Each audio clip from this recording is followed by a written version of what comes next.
بسم اللہ الرحمن الرحیم الحمد للہ رب العالمین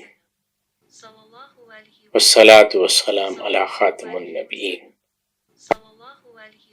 سیدنا اخذ بالصدقات صلی اللہ علیہ وسلم۔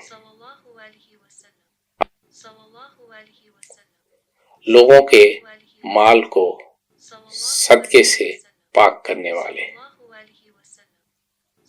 نبی کریم صلی اللہ علیہ وسلم نے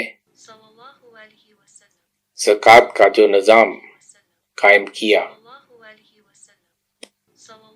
اس کا مقصد یہی تھا کہ امتیوں کے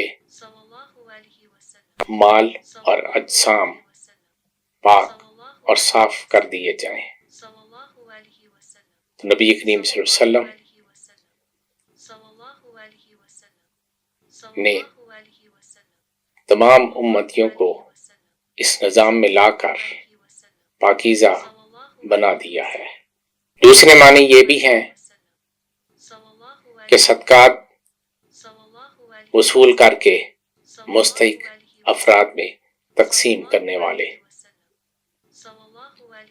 تاکہ معاشرے میں معاشی عدل ہو سکے۔ وما توفیقی الا باللہ۔